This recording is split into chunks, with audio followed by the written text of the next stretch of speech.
আমি অমুক দেওবন্দি মাদ্রাসায় পড়েছি, আমিও দেওবন্দি, এইসব ফাইজলামি মার্কা কথা বলার সুযোগ। আমিও দেওবন্দি, मैं भी দেওবন্দি হো। এখন তো আব্দুর রাজ্জাক বিন ইউসুফের ছেলেও দেওবন্দি পরিচয় বেচা খায়। আরে তোর পরিচয় থাকে কিভাবে?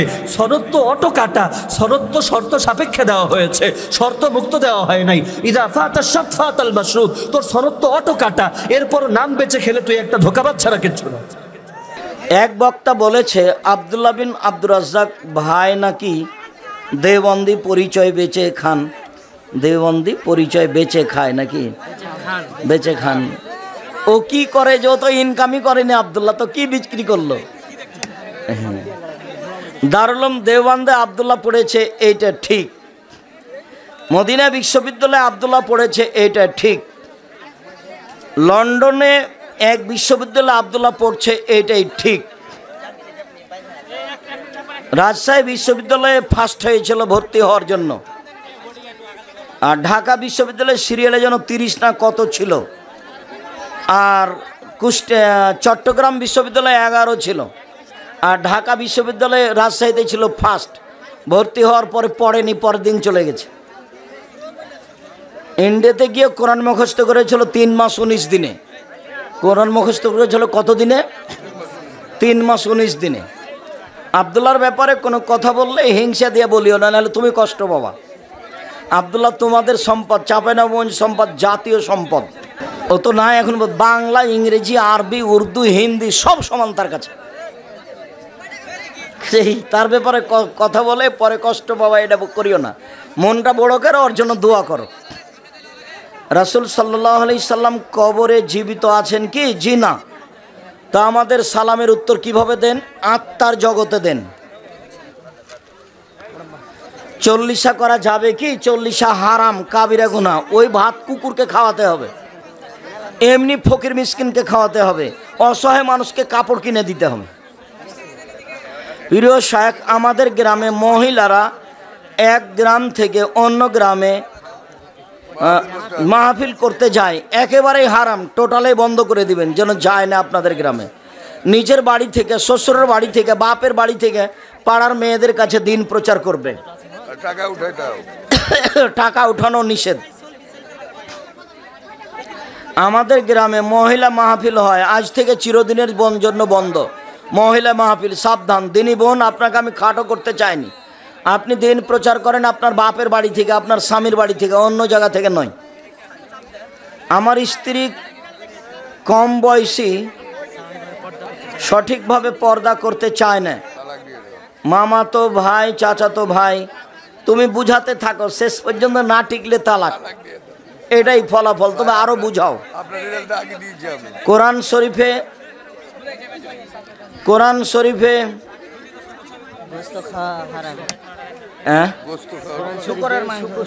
শুকরের গোশত খাওয়া হারাম করা হয়েছে, কিন্তু তার চামড়া ব্যবহার করা যাবে কি? যাবে না। গরু মরে গেলে খাওয়া হারাম, কিন্তু চামড়া ব্যবহার করা যাবে। বর্তমান আমাদের সমাজে শ্বশুর শাশুড়ি খিদমত পাওয়ার ব্যাপারে খুবই অবহেলিত, কিন্তু দুঃখের বিষয়, কোনো এক মহিলা মাহফিলের আলোচক, এক ভদ্র মহিলা ফতোয়া দিয়েছে স্বামীর পিতা মাতার সেবা করা বাধ্যকতা নেই। ভুল বলেছে, শ্বশুর শাশুড়ির সেবা করতে হবে, বুখারী মুসলিমের হাদিস।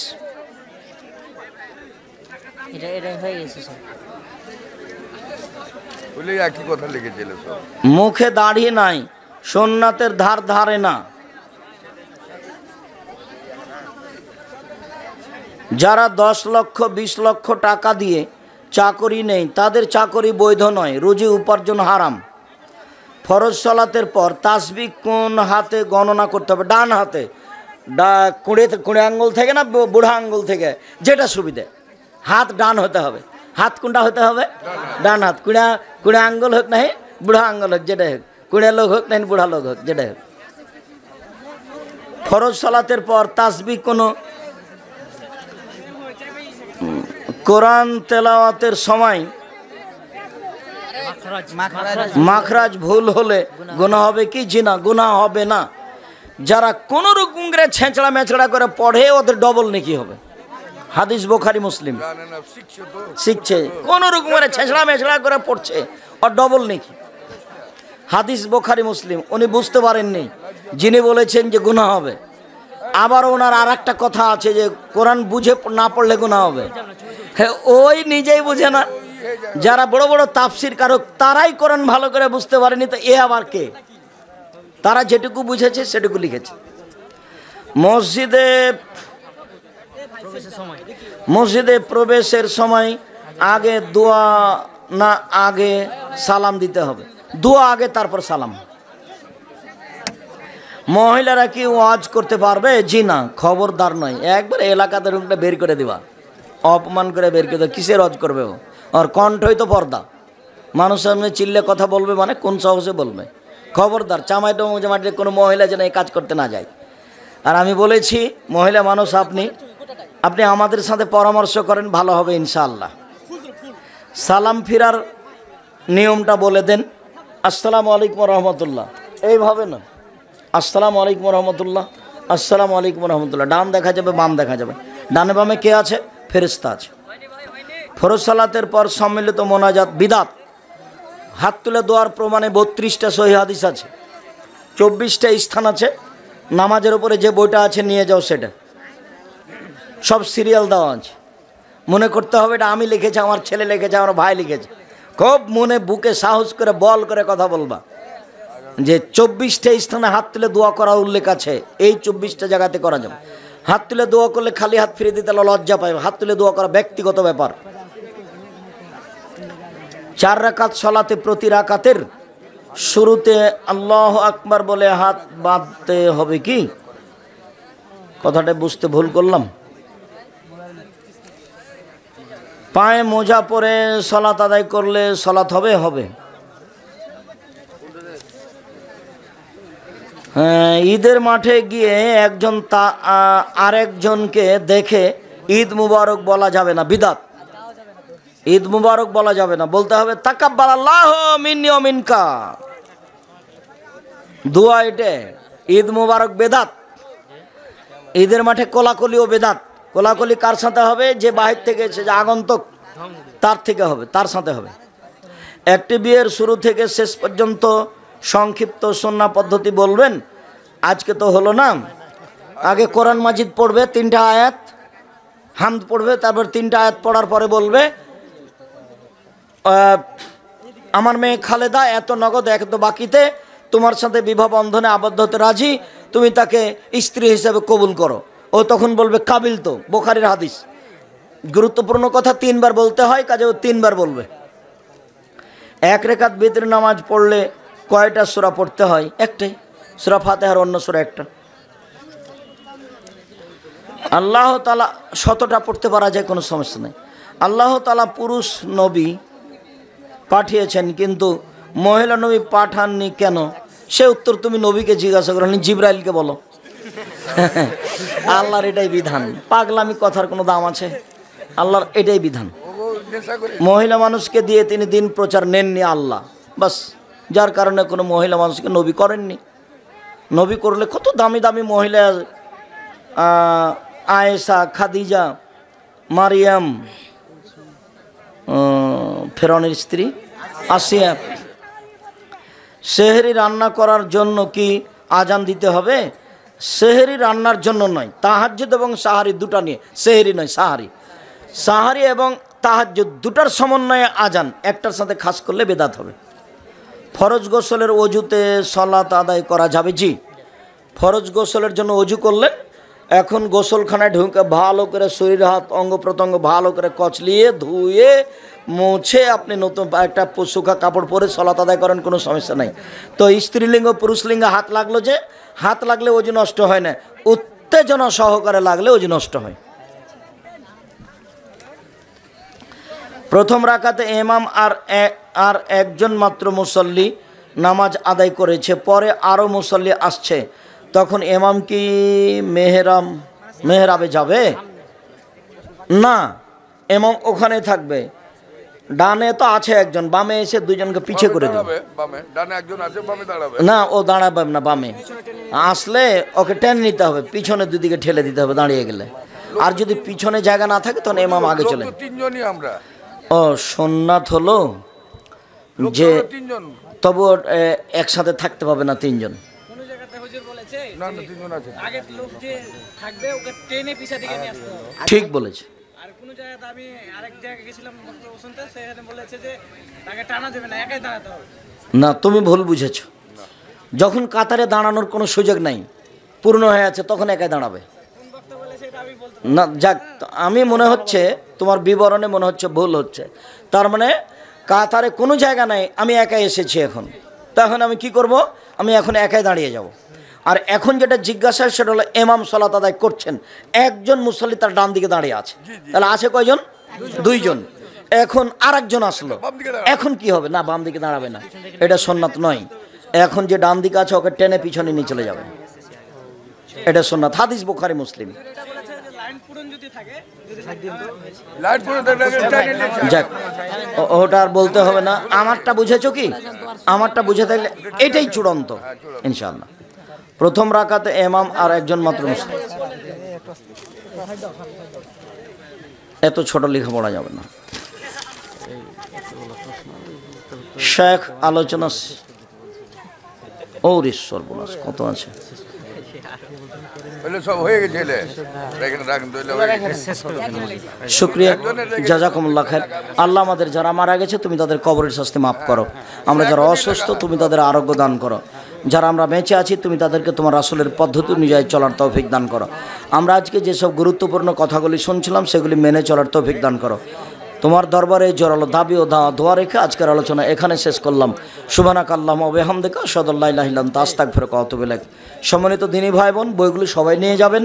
আর 22-23 ডিসেম্বরে সবাই আসার চেষ্টা করবেন।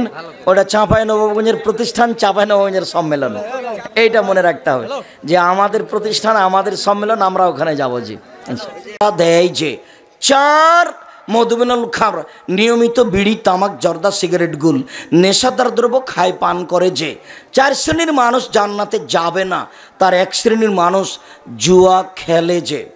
রাসূল সাল্লাল্লাহু আলাইহি সাল্লাম বলেন, পৃথিবীর মানুষ শুনে রেখো, মান লাইবাবে নারদরে ফাকাত এদখা ফাকাত আদখালা ইয়াদাহু ফি দামি খিনজির। কেউ যদি জুয়া খেলায় অংশগ্রহণ করে তাহলে সে তার হাতকে শোরের শুকুরের রক্তের মধ্যে ডুবিয়ে দিল। রাসূল সাল্লাল্লাহু আলাইহি সাল্লাম বলেন, পৃথিবীর মানুষ শুনে রেখো, ইন্নাল্লাহা হারামাল খামরা ওয়াল মাইসিরা ওয়াল কুবা। আল্লাহ চিরদিনের জন্য মদ, জুয়া, ডুবি, তবলা, ঢোল, ঢাক, হারমোনিয়াম, সেতারা, দোতারা চিরদিনের জন্য হারাম। অত্র হাদিসে 3টে জিনিস হারাম ঘোষণা করা হয়েছে। 1 জুয়া, 2 মদ, 3 বাদ্যযন্ত্র। বাদ্যযন্ত্র চিরদিনের জন্য হারাম। সাথে সাথে রাসূল সাল্লাল্লাহু আলাইহি ওয়াসাল্লাম বলছেন, দুনিয়াতে 2টা পাপ আছে মানুষ না করেই পাপী। দুনিয়াতে 2টা পাপ আছে মানুষ না করেই পাপী।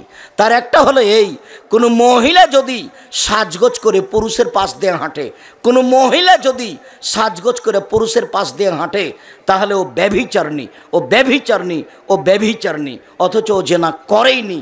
অথচ রাসূল সাল্লাল্লাহু আলাইহি ওয়াসাল্লাম কথাটা 2 বার বা 3 বার বললেন, ও ব্যভিচারিণী, ও ব্যভিচারিণী, সাজগোজ করেছে, হেঁটেছে সেই জন্য। আচ্ছা বলো তো, আমাদের দেশের থুবড়াতে ওই যে মহিলাটা বসে আছে ক্ষীর সামনে করে, মেয়েটা, সারা গ্রামের লোক তার মুখে ক্ষীর তুলে দিল, এটা কেমন কথা হলো? আল্লাহ নবী বলছেন বউ স্ত্রীর মুখে কিছু তুলে দিতে হয়, তাহলে সাদকার নেকি হয়। এ কোন ধরনের নোংরা নীতি? বুঝলাম এটা চাচা, এটা দাদা, এটা খালা, এটা ফুফু, আরে চাঁপাইনবাবগঞ্জের তো গোটা গ্রামই চাচা। তো সবাই যদি চাচা হয় তো পর্দা করবে কার সাথে? সবাই যদি ভাই হয় তাহলে পর্দা করবে কার সাথে? তাহলে পর্দা লাগবে না, পর্দা উঠে গেছে গ্রাম থেকে। ওটা চাচা, এটা ভাই। তো এখন ভাই নিজের ভাই না চাচা, নিজের চাচা না কি? মানুষ তার একটু ভাবে না। নিজ চাচা ছাড়া, চাচা তো নিজ চাচা তো চাচার সাথে বিবাহ জায়েজ, নিজ চাচা ছাড়া। তার মানে আমার দাদার 2-3টে ছেলে, এরা হলো আমার বোনের নিজ চাচা। আমার দাদার নিজ ভাই আছে, আমার দাদার নিজ ভাই নাই, চাচাতো দাদা। চাচা দাদা, ওদের ছেলেগুলো যেগুলো ছেলে মেয়ে আছে এর সাথে বিবাহ জায়েজ। নিজ চাচাতো বোনের সাথে বিবাহ জায়েজ, তখন নিজ চাচাতো বোনের মেয়েটা খালি বলছে মামা মামা, তা এখন মামার সাথে বিবাহ, আরে কেমন করে হয়ে গেল মামার সাথে বিবাহ হয়ে গেল ভাগ্নির, আরে ওর মাকেই তো বিবাহ করা জায়েজ,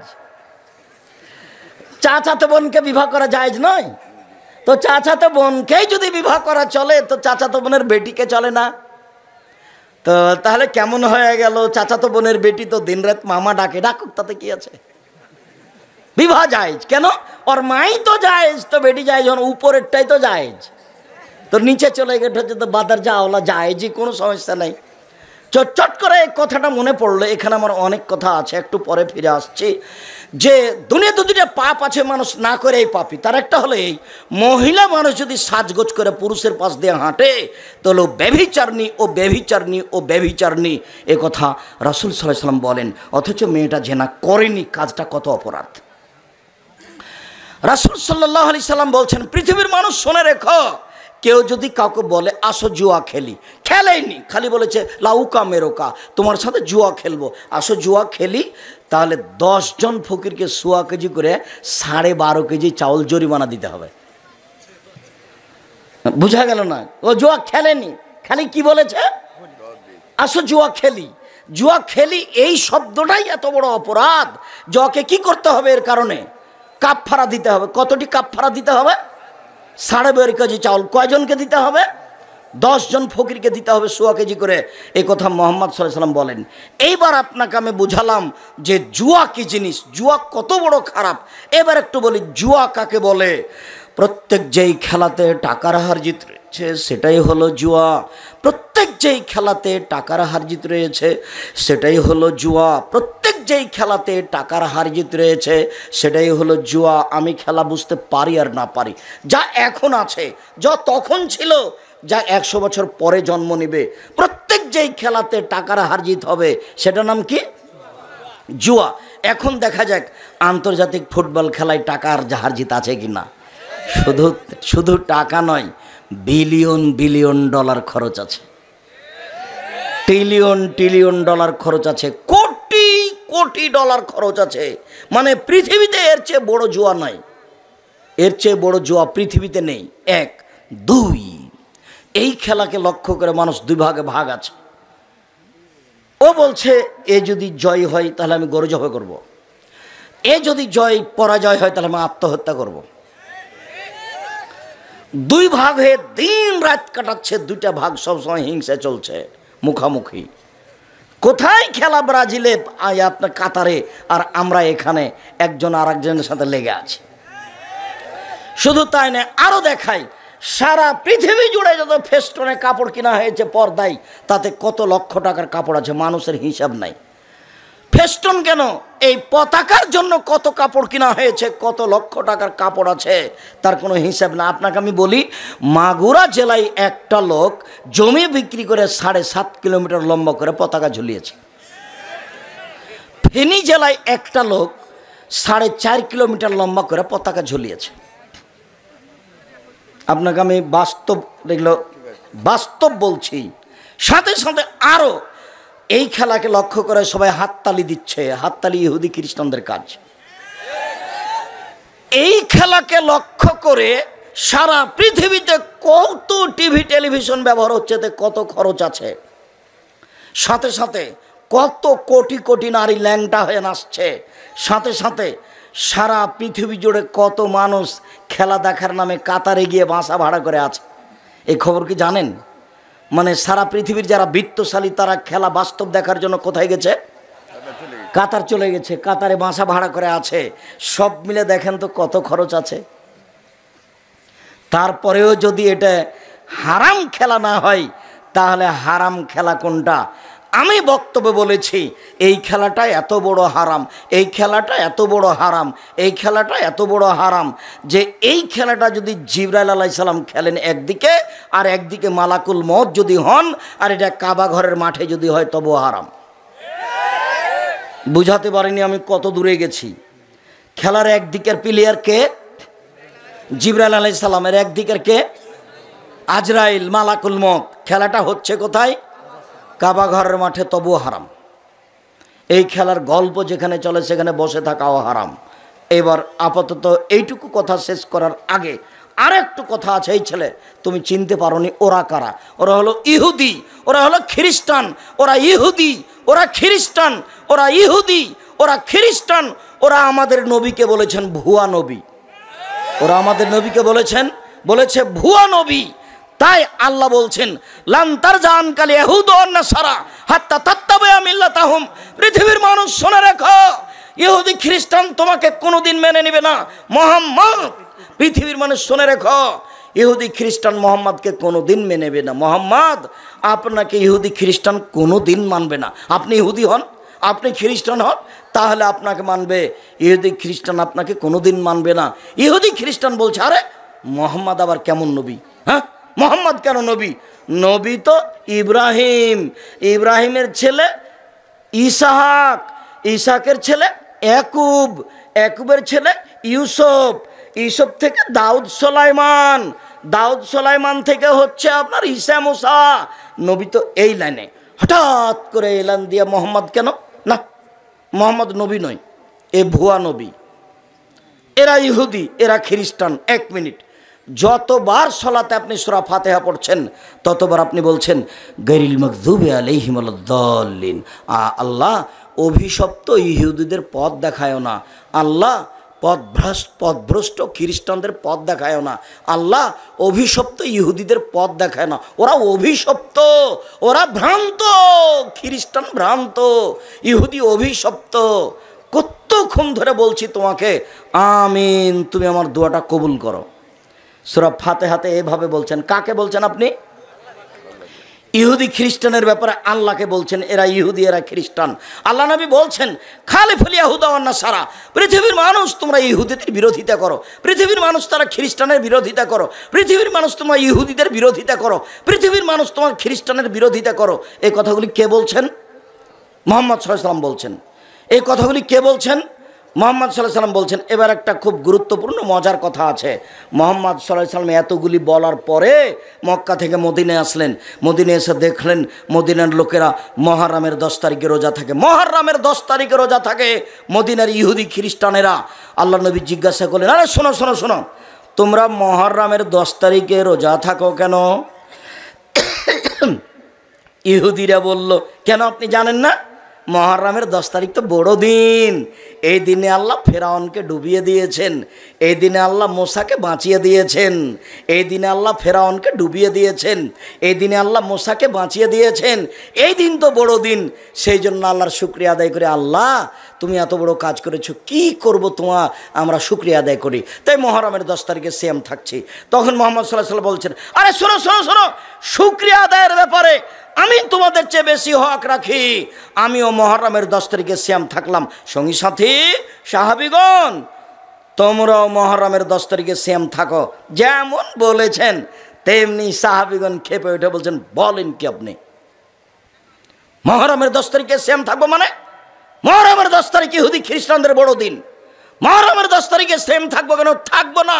আপনি দিনরাত বলছেন তাদের বিরোধিতা করতে হবে। আচ্ছা আচ্ছা আচ্ছা আচ্ছা ঠিক আছে, থামো থামো থামো।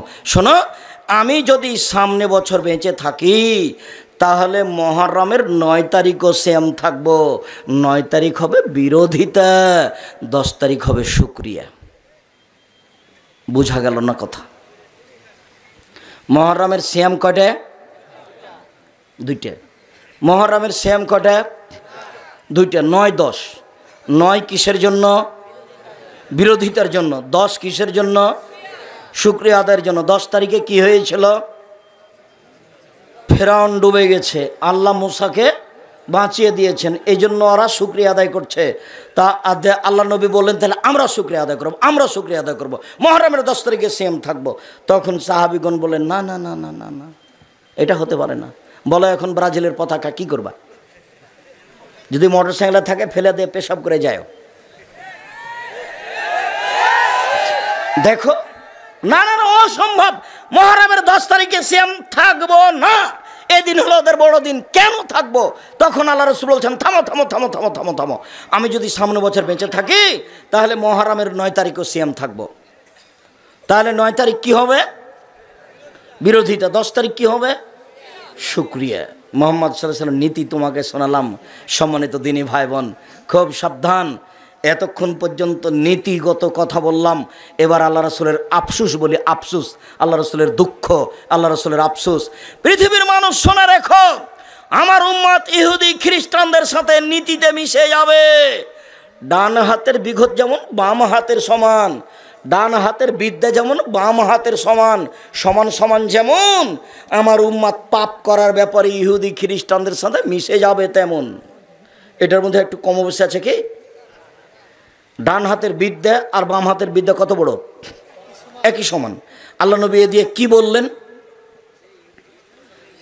আমার উম্মত ইহুদি খ্রিস্টানদের সাথে সব অন্যায় মিশে যাবে, একবারে হুবাহু। এই কথা বলার পর আবার বলছেন থামেনি। এগুলো কিন্তু দুঃখজনক কথা।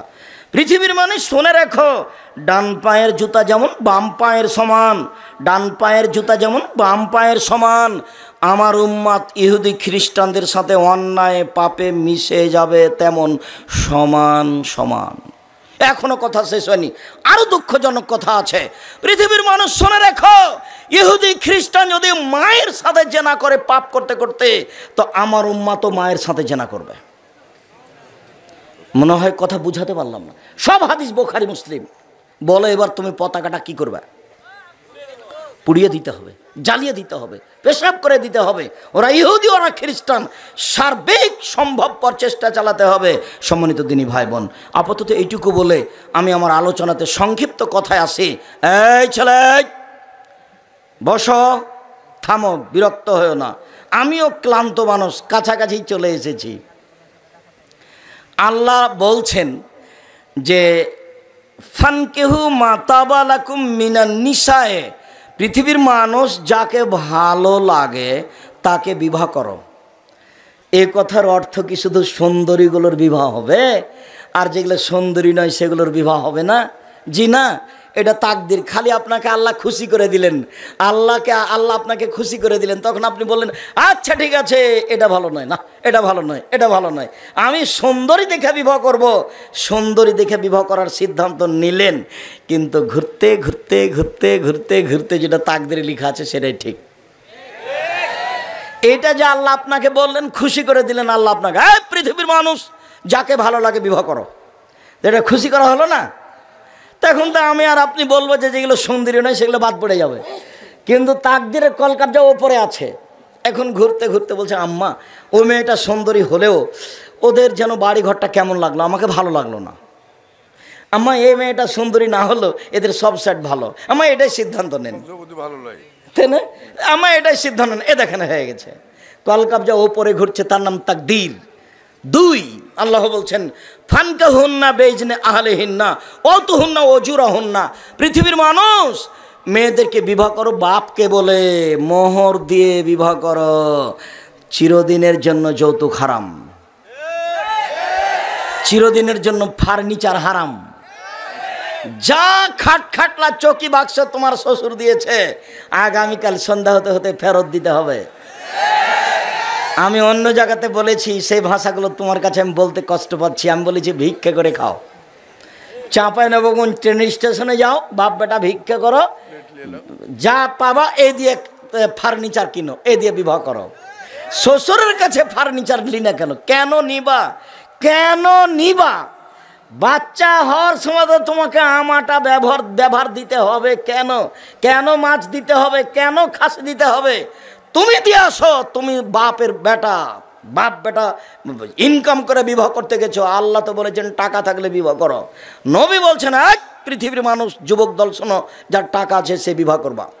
টাকা যদি না থাকে তাহলে রোজা থাকো, রোজা থেকে থেকে থেকে যৌবন ধ্বংস করে দাও, বিবাহ করিও না। বিবাহ করলে কি লাগবে? টাকা লাগবে। এই কথা মেয়ের বাপকেও আল্লাহ নবী বলেননি, আল্লাহ বলেননি, মেয়েকেও বলেননি। আল্লাহর কসম, আল্লাহর কসম, আমি আব্দুর রাজ্জাক বিন ইউসুফ আলহামদুলিল্লাহ কোরআন হাদিস মোটামুটি ভালোই বুঝি। আর আমি খুব দক্ষতার সাথে পড়ানোর চেষ্টা করি। একটা ক্লাসে যদি 500 ছাত্র থাকে, আমি যদি ক্লাসে ঢুকি, একটা ছেলে যদি আরেকটা ছেলের গায়ে এভাবে হাত দিয়ে চিমটি কাটে, আমি শিক্ষকতাই করব না। আমি যতক্ষণ ক্লাসে থাকি ততক্ষণ এটা কিয়ামতের মাঠ। এরপরেও আমি বলছি, আমি টুটা ফাটা যেটুকু কোরআন হাদিস বুঝি, তাতে মেয়ের বাপের 10টা টাকা খরচ হবে বিবাহের শুরু থেকে নিয়ে শেষ পর্যন্ত, এর কোনো প্রমাণ কোরআন হাদিসে নাই। এমনকি মনে হচ্ছে যে বরযাত্রী নিয়ে বিবাহ করতে গেছে, তো তোমার শ্বশুর লজ্জায় পড়ে 20টা বরযাত্রী আছে, 10টা ডুলি বিবি আছে, সবার জন্য খাবার রেডি করেছে। উচিত হবে বের হয়ে চলে আসার সময়তে, আব্বা আপনার তো কিছু খরচ হয়ে গেছে, 50,000 টাকা থাকলো আপনার কাছে। আমার এই কথা কি বুঝতে পেরেছেন? তার মানে খরচের কোনো পথঘাট মেয়ের বাপের বোঝা যায় না। আল্লাহর কসম, আমি আপনাদের কাছের মানুষ, বাড়ির মানুষ, আমি আপনার ছেলে, আপনার ভাতিজা, আপনার ভাই, আমি যেভাবে কোরআন হাদিস বুঝি, তাতে 1টা টাকা মেয়ের বাপের খরচ হবে এরকম কোনো কোরআন হাদিসতে প্রমাণ করা যাবে না, বিধানের নাই। আর আমি যে কথা বললাম, এইভাবে উল্টে ধরার কোনো পথ নাই কিয়ামত পর্যন্ত। তো আল্লাহ নবী যে বললেন ফাতেমাকে, সালিনি মা শেতে, ফাতেমা তুমি যদি কিছু চাও তাহলে চাও, আমি তোমাকে দিব। বিচারের মাঠে আমি কোনো উপকার করতে পারবো না। এটা হলো বিবাহের অনেক দিন পরে। বিবাহের পরে সংসার দেখে মেয়ের বাপ জামাইকে বলতে পারে, আচ্ছা বাবা তোমার তো খুব সমস্যা, তুমি তো ভালো ব্যবসা বাণিজ্য করতে পারছো না, আমি না হয় তোমাকে 50,000 টাকা দিলাম, দেখো তো তুমি কিছু করতে পারো কিনা। সেটা ভিন্ন জিনিস। তুমি কোন সাহসে ফার্নিচার নিবা কেন? বলে আমার শ্বশুর খুশি হয়ে দিয়েছে। তোমার শ্বশুরকে ফকিরকে দিতে বলো তো ফার্নিচারটা, তোমার শ্বশুর ফকিরকে দিয়ে দেখ। বিশ্বাস করো, ভিক্ষা করা টাকা দিয়ে চাউল কিনে ভাত খেয়ে এবাদাত কবুল হবে। ভিক্ষা করা টাকা দিয়ে চাউল কিনে ভাত খেয়ে এবাদাত কবুল হবে। যৌতুকের টাকা দিয়ে চাউল কিনে ভাত খেয়ে এবাদাত কবুল হবে না। এই ফার্নিচার, এই খাট, এই খাটলা, এই চৌকি, এই বাক্স, এই আলমারি, এই শোকেজ সন্ধ্যা হতে হতে ফেরত দিতে হবে। এখানে কোনো জিনিস রাখা যাবে না। সব এগুলো অন্যায়ভাবে জুলুমভাবে এসেছে। আর জমি জায়গা বাপ মরার সাথে সাথে ভাগ করে দিতে হবে বোনেরাকে। যদি সেটা চাঁপায় নবাবগঞ্জ কোনো সমস্যা নেই, ওটা গায়ে বান্ধায়। যদি ভুলে বনে জমি জায়গা চাই বাপের, তাহলে তুই চলে যা বাড়ি থেকে, আর কোনো দিন আসবি না। এটা ভাই বলছে। বোনে কি বলেছে? বোনে বলেছে, ভাইয়া আব্বার মরা তো 10 বছর হয়ে গেল, তো আমাদের একটু জমি জায়গাগুলো দেও না, আমাদের কিছু একটু 2 শতক জমি দাও, নাহলে কিছু টাকা দাও। তখন বলছে মুখ খুলবি না, আর যদি কোনো দিন টাকা চাইস তাহলে এই বাড়িতে উঠতে পাবি না। অথচ আমি বক্তব্যে বলেছি যে 15 বিঘা জমি রেখে বাপ মারা গেছে, একটা ছেলে একটা মেয়ে, তো ছেলে নিবে 10 বিঘা আর মেয়ে নিবে 5 বিঘা। সকালে ছেলে নিবে, বিকালে মেয়ে নিবে, এর প্রমাণ নাই। কিভাবে নিবে? একসাথে নিবে। 5 মিনিট পরে নিতে হয়ে প্রমাণ করা যাবে না। যদিচ আমরা 2 ভাই, আমার ছোট ভাই বরিশাল মডেল কলেজের শিক্ষক, আমি এভাবে রাস্তাঘাটে ঘুরে বেড়াই ভবঘরা হয়ে, যেভাবে দেখছেন। তো আমার বাপকে মাটি দেওয়ার পরে জমি জায়গা ভাগ করে দিয়ে আমরা রাতে খাওয়া দাওয়া করেছি। যদিচ আমি জমি এক একটু চিনি, আমার ছোট ভাই চিনেই না।